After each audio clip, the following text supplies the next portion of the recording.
الحمد لله نحمده ونستعينه ونستغفره ونعوذ بالله من شرور أنفسنا ومن سيئات أعمالنا من يهده الله فلا مضل له ومن يضلل فلا هادي له أشهد أن لا إله إلا الله وأشهد أن محمدا عبده ورسوله يا أيها الذين آمنوا اتقوا الله حق تقاته ولا تموتن إلا وأنتم مسلمون يا أيها الناس اعبدوا ربكم الذي خلقكم من نفس واحدة وخلق منها زوجها وبث منهما رجالا كثيرا ونساء واتقوا الله الذي تساءلون به والأرحام إن الله كان عليكم رقيبا يا أيها الذين آمنوا اتقوا الله وقولوا قولا سديدا يصلح لكم أعمالكم ويغفر لكم ذنوبكم ومن يطع الله ورسوله فقد فاز فوزا عظيما أما بعد فإن خير الحديث كتاب الله وخير الهدي هدي محمد صلى الله عليه وسلم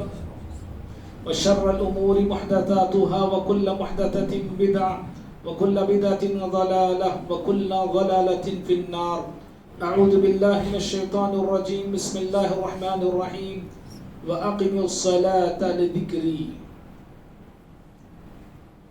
ہر قسم کی حمد و ثنا، بڑائی، بزرگی، کبریائی، جہ و جلال، عزت و عظمت، شان و شوکت، طاقت، قوت، قدرت اللہ رب العالمین کے لیے ہے.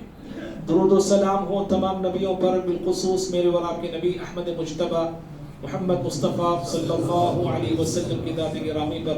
اللہم صلی وسلم وبارک علی نبینا محمد صلی اللہ علیہ وسلم. محترم حاضرین جمعہ، ابھی خطبہ مسنہ کے بعد آپ حضرات کے روبرو سورہ طٰہٰ سورہ نمبر 20 کی آیت نمبر 14 کا آخری حصہ میں نے پڑھا. اللہ رب العالمین اس آیت میں جلیل القدر پیغمبر موسیٰ علیہ السلام کو ایک عظیم عبادت کا حکم دیتے ہوئے فرمایا وَأَقِمِ الصَّلَاةَ لِذِكْرِي. اے ہمارے پیغمبر موسیٰ علیہ السلام، نماز کو قائم کیجئے میری یاد کے لیے. مشہور آیت ہے. اس آیت میں چند ایک باتیں جو سمجھنی ہے، ذرا غور سے سنیں گے تو باتیں سمجھ میں آئیں گی. پہلی بات یہ کہ نماز ایسی عظیم الشان عبادت ہے جس کا حکم اللہ تعالیٰ نے موسیٰ علیہ السلام کی شریعت میں بھی دیا ہے، جو شریعت ہم سے لگ بھگ کئی ہزار سال پہلے کی شریعت ہے. اور اگر اور بھی ہم دیکھیں تو موسیٰ علیہ السلام کی شریعت سے پہلے کی شریعتوں میں بھی نماز کی پابندی کا حکم رہا ہے. تھوڑا سامنے آئیے، جگہ بنائیے آنے والے ساتھیوں. یہ پہلی بات ہے. اور دوسری بات یہ ہے کہ کوہ طور پہ اللہ تعالیٰ نے موسیٰ علیہ السلام کو نبوت اور رسالت عطا کیا. نبوت اور رسالت عطا کرنے کے فوراً بعد جس عبادت کا حکم اللہ تعالیٰ نے موسیٰ علیہ السلام کو دیا ہے وہ عبادت الصلاۃ ہے. فوراً بعد، نبوت کے دینے کے فوراً بعد، رسالت کے دینے کے فوراً بعد جس عبادت کا حکم اللہ تعالیٰ نے وقت کے پیغمبر کو دیا ہے وہ نماز کا حکم ہے. ایسے ہی اگر کوئی انسان مسلمان ہوتا ہے، کلمہ پڑھتا ہے، کلمہ پڑھنے کے بعد فوراً اس بندے پر جو عبادت فرض ہوتی ہے وہ یہی نماز ہے. اگر کوئی بندہ مغرب کے بعد اسلام قبول کیا تو اس پر عشاء کی نماز فرض ہو جاتی ہے، اگرچہ کہ اسے سورہ فاتحہ آئے یا نہ آئے، وہ سیکھا ہو یا نہ سیکھا ہو، لیکن فوراً اس پر نماز عشاء فرض ہو جاتی. یہ دوسری بات ہے. اور تیسری بات یہ ہے جو اس آیت میں ہمیں سمجھ میں آتی ہے آیت سے، وہ یہ ہے کہ نماز اللہ تعالیٰ نے نبیوں کو معاف نہیں کیا. نماز سے نبیوں کو معاف نہیں، رسولوں کو نماز معاف نہیں، بلکہ رسول بھی نمازوں کی پابندی کرتے تھے. انبیاء اور رسول بھی جو ہے نمازوں کا اہتمام کرتے تھے. ذرا سوچئے، میں اور آپ نمازوں میں کوتاہی کریں، میں اور آپ نمازوں میں سستی کریں، میں اور آپ نمازوں میں غفلت سے کام لیں یا نمازوں کو اڑا ماریں، نمازوں کو چھوڑ دیں، یہ ہمارے لیے کیسے جائز ہو سکتا ہے؟ سمجھ رہے؟ جب اللہ تعالیٰ نے نمازوں کی پابندی کا حکم انبیاء کو دیا، سورہ بنی اسرائیل آپ پڑھیے، سورہ بنی اسرائیل میں پیارے نبی صلی اللہ علیہ وسلم سے اللہ نے کہا اقیم الصلاۃ لدلوک الشمس. سورہ عنکبوت میں اللہ نے کہا اتل ما اوحی الیک من الکتاب واقم الصلاۃ. اے پیغمبر، جو وحی ہم آپ کی طرف کر رہے ہیں اس وحی کی تلاوت کیجئے اور نماز کو قائم کیجئے. کس کو حکم ہے یہ؟ سید الانبیاء کو حکم ہے, سید البشر کو یہ حکم ہے, پیارے نبی صلی اللہ علیہ وسلم کو اللہ نے یہ حکم دیا. تو جب نمازیں انبیاء کو معاف نہیں تو ہم لوگوں کو نمازیں کیسے معاف ہو سکتی ہیں؟ بہت سارے لوگ کہتے ہیں کہ آپ لوگ طریقت پہ چلنے, شریعت پہ چلنے والے لوگ ہیں, ہم طریقت اور معرفت پہ چلنے والے لوگ ہیں. ہمارے لیے نمازیں پہلے زمانے میں تھیں, جب شریعت پہ ہم چلتے تھے تب نمازیں تھیں. اب ہم ڈیولپ ہو گئے ہیں, ترقی کر گئے ہیں, طریقت کو ہم نے پا لیا, معرفت کو ہم نے پا لیا, اب نمازیں پڑھنے کی ضرورت نہیں ہے. نمازیں آپ جیسے لوگوں کے لیے جو شریعت پہ چل رہے ہیں, ہم شریعت سے بھی پار ہو چکے ہیں, اس لیے ہم دل سے نماز پڑھتی ہیں, دل کی نماز پڑھتے ہیں. نہیں, اللہ تعالیٰ نے زندگی تمام انبیاء کو نمازوں کی پابندی کا حکم دیا ہے, اور یہی حکم اللہ تعالیٰ ہم مومنوں کو بھی دیا ہے. 3 باتیں ہو گئی. چوتھی بات جو اس آیت سے سمجھنی ہے وہ یہ ہے, اللہ تعالیٰ نے قرآن مجید میں اہل ایمان کو ایک نصیحت بار بار کیا ہے. کہا وَاذْكُرُوا اللَّهَ, کہا وَاذْكُرُوا اللَّهَ, اللہ کو یاد کرو, اللہ کو یاد رکھو. اللہ تعالیٰ کو ہم یاد کیسے کریں, اللہ تعالیٰ کو ہم یاد کیسے رکھیں؟ اللہ تعالیٰ کو یاد رکھنے کا اور یاد کرنے کا سب سے اہم ذریعہ یہی نماز ہے. سب سے اہم ذریعہ. ذکر و اذکار تو ہے ہی, اس میں کوئی شک نہیں, لیکن اس سے بھی اعلیٰ درجہ, اس سے بھی اعلیٰ ذریعہ یہ عبادت صلاۃ ہے. نماز کے ذریعے ہم رب العالمین کو یاد کر سکتے ہیں, نماز پڑھ کے رب العالمین کو ہم یاد کر سکتے ہیں. اسی لیے اللہ نے کیا کہا موسیٰ علیہ السلام سے, وَأَقِمِ الصَّلَاةَ لِذِكْرِي, کہ اے پیغمبر موسیٰ علیہ السلام نماز قائم کیجئے. کیوں کیجئے؟ میری یاد کے لیے, میری یاد کے لیے نماز کو قائم کیجئے. بھائیو, 5ویں بات جو بڑی اہم بات ہے جو اس آیت سے میں سمجھ میں آتی ہے وہ یہ ہے, دل کا جو سکون ہے نا, دل کو سکون جو ملتا ہے, روح کو چین جو ملتا ہے, وہ اللہ تعالیٰ کے ذکر سے ملتا ہے. جسمانی سکون کا سامان اللہ زمین پہ رکھا ہے. ہمارے جسم کو جو چیزیں سکون پہنچانے والی ہیں, راحت پہنچانے والی ہیں, ان سامان کا انتظام اللہ نے زمین پہ رکھا ہے. اے سی سے سکون مل رہا, فین سے سکون مل رہا, کچھ کھائے پیے تو سکون مل رہا, سو گئے تو مست جو ہے فریش ہو رہے. یہ جسمانی سکون ہے. روحانی سکون کا سامان اللہ تعالیٰ آسمان پہ رکھا ہے. جی کیوں؟ اس لیے کہ روح جو ہے آسمان پہ بنی ہے, اور جو چیزیں جسم کو سکون پہنچاتی ہیں وہ چیزیں روح کو سکون نہیں پہنچا سکتی.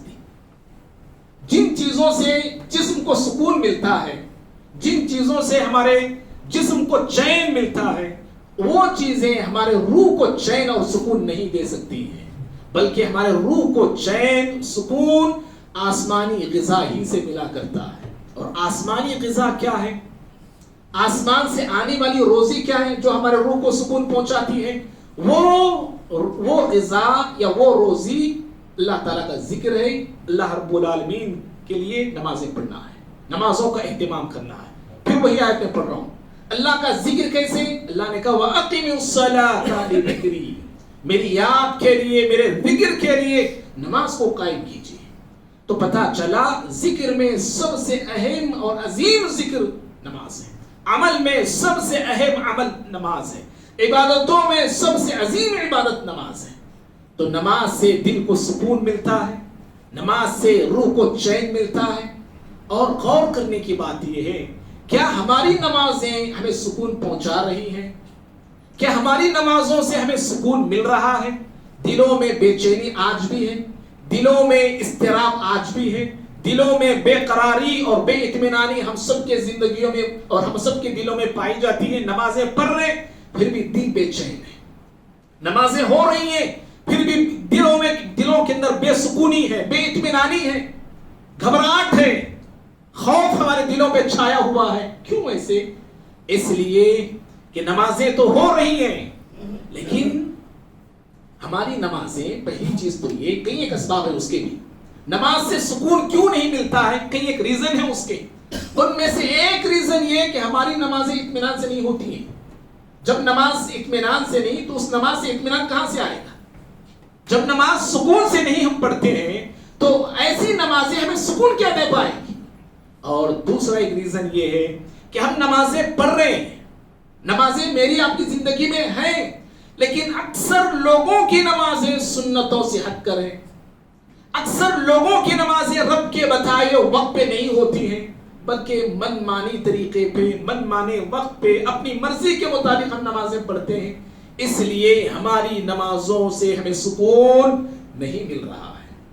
اور بھائیوں، آج بہت سارے لوگ، بہت ساری نمازی نماز پڑھتے ہوئے کئی سنتوں کو نظر انداز کرتے ہیں، کئی سنتیں اڑا مار دیتے ہیں۔ ان سنتوں میں سے یا واجب عمل میں سے ایک سنت یا واجب عمل صفوں کی درستگی ہے، صفوں کی درستگی ہے۔ ہماری صفیں ٹیڑھی ہیں، ہماری صفوں میں دوری ہے، ہماری صفوں میں خلل ہے۔ بخاری کی ایک روایت ہے، انس بن مالک رضی اللہ تعالیٰ عنہ سے لوگوں نے پوچھا، پیارے نبی صلی اللہ علیہ وسلم کے دنیا سے چلے جانے کے کئی سالوں کے بعد لوگوں نے، کیونکہ بڑی عمر تھی انس بن مالک رضی اللہ عنہ کی، لمبی عمر پائے، 100 سال سے زائد آپ کی عمر تھی، تو آپ سے لوگوں نے پوچھا، اے خادم رسول صلی اللہ علیہ وسلم، بتائیے نبی صلی اللہ علیہ وسلم کے زمانے میں اور ہمارے زمانے میں آپ کیا فرق دیکھتے ہیں؟ دیکھو ابھی صحابہ کا دور ہے، صحابی موجود ہے، پوچھنے والوں نے پوچھا کہ نبی کے زمانے میں اور ہمارے زمانے میں آپ کس چیز میں فرق دیکھتے ہیں؟ تو حضرت انس بن مالک رضی اللہ تعالیٰ عنہ نے سوال کرنے والوں سے کہا، لا تقیمون الصفوف، میں دیکھ رہا ہوں کہ نبی صلی اللہ علیہ وسلم کے زمانے میں جیسے ہم لوگ صفیں درست کرتے تھے نا، تم لوگ اس طرح کی صفیں درست نہیں کرتے ہو، نہیں کر رہے ہو، تمہاری صفیں نماز پڑھتے ہیں، تمہاری صفوں میں درستگی نہیں ہے۔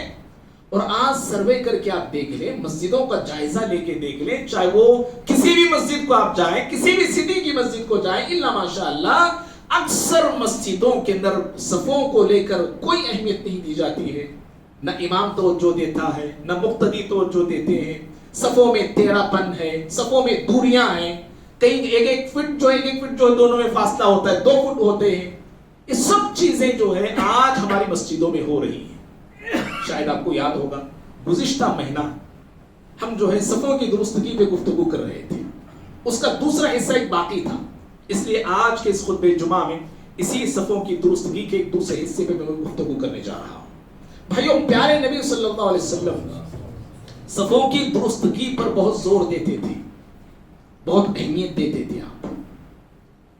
آپ جب نماز کے لیے تکبیر کہنے والے ہوتے تو اپنے چہرے کو نمازیوں کی طرف کبھی کبھار آپ گھما لیتے اور فرماتے، سووا صفوفکم، اے میرے ساتھیوں صفوں کو درست کر لو، صحیح کر لو۔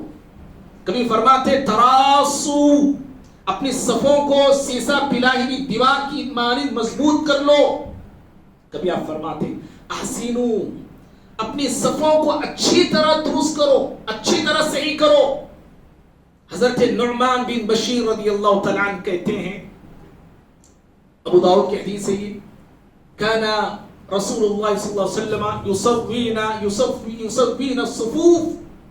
نعمان بن بشیر کہتے ہیں کہ اللہ کے نبی صلی اللہ علیہ وسلم ہماری صفوں کو ایسے درست کرتے تھے، صحیح کرتے تھے، جیسے آپ گویا کہ تیر کو درست کر رہے ہیں۔ تیر آپ کا صحیح ہوگا، نشانے پہ صحیح جا کے لگے گا۔ اس طرح پیارے نبی صلی اللہ علیہ وسلم صفوں کو تیر کے مانند درست کیا کرتے تھے۔ اور حضرت عبداللہ بن عمر رضی اللہ تعالیٰ عنہما کہتے ہیں کہ اللہ کے نبی صلی اللہ علیہ وسلم کبھی کبھار ایسا کرتے تھے، کان یتخلل الصفوف، کہ آپ یتخلل الصف، آپ صلی اللہ علیہ وسلم کبھی صف کے ایک جانب سے آپ چلتے، آپ من ناحیت الی ناحیہ، اس جانب سے لے کے اس جانب آپ چلتے تھے آپ صف کے درمیان۔ اور پھر راوی حدیث کہتے ہیں، یمسحو صدورنا ومناکبنا، آپ ہمارے سینے کو، ہمارے کندھوں کو آپ چھوتے تھے، آپ ٹچ کرتے، آپ کہتے تھے، لا تختلفو، آگے پیچھے مت رہو، آگے پیچھے مت کھڑے رہنا، فتختلفو قلوبکم، اللہ تعالیٰ تمہارے دلوں میں اختلاف کو ڈال دے گا۔ پیارے نبی صلی اللہ علیہ وسلم کا یہ انداز تھا۔ اور کبھی کبھار آپ صلی اللہ علیہ وسلم اپنے صحابہ کو صف کی درستگی پر ایسے ترغیب دیتے تھے۔ مسلم شریف کی حدیث ہے، آپ کہتے تھے، الا تصفون کما تصف الملائکۃ عند ربها، آپ کہتے تھے، اے میرے ساتھیوں، کیا تم اپنی صفوں کو ایسے درست اور صحیح نہیں کرو گے جیسے فرشتے اپنی صفوں کو رب العالمین کے سامنے درست کرتے ہیں؟ جیسے فرشتے اپنے صفیں بناتے ہیں، کیا تم اپنی صفوں کو فرشتوں کی صف کی طرح نہیں بناؤ گے؟ حضرات صحابہ کرام نے کہا کیف تصف الصفوف، کہا کہ اللہ کے نبی بتائیے فرشتے اپنے رب کے سامنے صفوں کو کیسے درست کرتے ہیں، کیا طریقہ ہے ان کا؟ تو پیارے نبی صلی اللہ علیہ وسلم نے کہا کہ فرشتوں کی صفیں اس انداز سے ہوتی ہیں یتمون صفوف المقدمہ، کہ فرشتے پہلی صفوں کو مکمل کرتے ہیں، جب پہلی صف مکمل ہوتی ہے تب دوسری صف بناتے ہیں، جب دوسری صف مکمل ہوتی ہے تب تیسری صف بناتے ہیں، اس طرح وہ ایک کے بعد ایک صفوں کو مکمل اور درست کرتے جاتے ہیں۔ وَيَتَرَاصُونَ فِي الصَّفِّ، اور صف میں فرشتے جو مل کر جل کر کھڑے ہو جاتے ہیں۔ تو اس طرح پیارے نبی صلی اللہ علیہ وسلم صفوں کی درستگی کو بڑی اہمیت دیا کرتے تھے، حضرات صحابہ کرام کو اس پہ ابھارا کرتے تھے۔ تو معلوم یہ ہوا فرشتوں کی صفوں کی طرح بھی ہماری صفیں ہونی چاہیے۔ کیسے ہونی چاہیے؟ پہلی صف کو مکمل کرنا، جب تک پہلی صف مکمل ہوتی نہیں دوسری صف بنانا نہیں۔ ہمارے پاس ہمارے مسجدوں میں اکثر دیکھتے ہیں ابھی صف میں پہلی صف میں جگہ خالی ہوتی ہے، ایڈوانس میں لوگ دوسری صف میں کھڑے ہوتے ہیں، دوسری صف میں جگہ خالی ہوتی ہے، ایڈوانس میں تیسری صف میں کھڑے ہو جاتے ہیں۔ غلط ہے، یاد رکھیے پہلی صف کو مکمل کرنے کی کوشش کرنا، اور صف میں کیسے کھڑے ہونا؟ پورے مل کے کھڑے ہونا، گیپ نہیں ہونا، درمیان میں جگہ خالی نہیں ہونا چاہیے۔ اس طرح کی صفیں فرشتوں کی صفیں ہوا کرتی ہیں۔ اور بھائیوں صفوں کی درستگی، صفوں میں جگہ کو خالی نہ رکھنا، صفوں کو صحیح رکھنا، صفوں میں خالی جگہ کو پر کرنا، فل کرنا، یاد رکھو نماز کی خوبصورتی میں سے ہے، یہ نماز کی خوبصورتی میں سے ہے۔ بخاری کی روایت پیارے نبی صلی اللہ علیہ وسلم فرماتے ہیں فَإِنَّ إِقَامَةَ الصَّفِّ یا فَإِنَّ إِقَامَةَ الصُّفُوفِ مِنْ حُسْنِ الصَّلَاةِ، آپ نے کہا لوگوں نماز میں صفوں کو صحیح کرنا، درست کرنا، فل کرنا، یہ نماز کی خوبصورتی میں سے ہے۔ یہ سمجھ رہے ہیں؟ نماز کی خوبصورتی ہے۔ آپ خود اندازہ لگا کے دیکھیے جن مسجدوں میں صفوں میں جگہ خالی ہوتی ہے وہاں پہ آپ کو خوبصورتی نظر نہیں آئے گی۔ جن مسجدوں میں قدم سے قدم، کندھے سے کندھا ملا کے لوگ کھڑے ہوتے ہیں اور آپ پیچھے کھڑے ہو کے دیکھیے اتنے خوبصورت وہ لوگ نظر آتے ہیں، صفیں خوبصورت نظر آتی ہیں، وہ لوگ خوبصورت نظر آتے ہیں۔ بھائیوں ایک سوال یہاں پہ یہ پیدا ہوتا ہے، اللہ کے نبی صلی اللہ علیہ وسلم صفوں کی درستگی کو، صفوں کو درست کرنے پر اتنا زور کیوں دیتے تھے، اتنی اہمیت کیوں دیتے تھے، اتنی تاکید آپ کیوں کرتے تھے کہ صفوں کو صحیح رکھو، صفوں میں جگہ کو خالی نہ چھوڑو، صفیں فل کرو، مل کے کھڑے ہو جاؤ، اپنے کندھے سے کندھا ملا لو؟ اس طرح پیارے نبی صلی اللہ علیہ وسلم اتنا زور صفوں کو لے کر کیوں دیتے تھے، کیوں کرتے تھے آپ؟ اس لیے کہ جب صف میں جگہ خالی ہوتی ہے، صف میں جگہ ہم خالی چھوڑتے ہیں تو میرا آپ کا دشمن ہماری عبادت کو خراب کرنے کے لیے، ہماری نماز میں خلل ڈالنے کے لیے، وسوسوں سے ہماری نماز کو بھرنے کے لیے تیار رہتا ہے۔ وہ جیسے ہی صف میں جگہ خالی پاتا ہے، جگہ خالی دیکھتا ہے، شیطان فوراً صف میں داخل ہو جاتا ہے اور صف میں گھس جاتا ہے۔ وہ ابو داؤد وغیرہ کی حدیث ہے، اللہ کے نبی صلی اللہ علیہ وسلم فرماتے ہیں لا تذروا فرجات للشیطان، آپ نے کہا لوگوں صف میں شیطان کے لیے جگہ نہ چھوڑو، صف میں شیطان کے لیے جگہ نہ رکھو۔ کیوں؟ اس لیے اذا وجد فرجة فی الصف، جب شیطان صف میں جگہ دیکھتا ہے، خالی جگہ پاتا ہے، دخل فیہا، اس میں داخل ہو جاتا ہے، اس خالی جگہ میں آ کے داخل ہو جاتا ہے۔ کیسے داخل ہوتا ہے؟ آپ نے مثال دے کے فرمایا جیسا کہ گویا کہ وہ بکری کا بچہ ہے، بکری کا بچہ ہے، تھوڑی بھی جگہ خالی ہونا تو شیطان اس تھوڑی جگہ میں بھی داخل ہو جاتا ہے۔ کیسے آتا ہے؟ موٹے بڑے جانور کی جیسا نہیں آتا، وہ خود اپنے جسم کی جیسا نہیں آتا۔ آپ نے مثال دے کے کہا جیسے چھوٹا ایک بکری کا بچہ تھوڑی سی جگہ میں بھی گھس جاتا ہے، ایسے ہی وہ تھوڑی سی جگہ دیکھ کر بھی شیطان داخل ہو جاتا ہے۔ جب یہ ایسی حدیث جب لوگوں کے سامنے آتی ہے، بعض لوگوں نے معاف کرنا ان حدیثوں کا مذاق بھی اڑایا۔ جی پیارے نبی صلی اللہ علیہ وسلم کی صحیح حدیث ہے یہ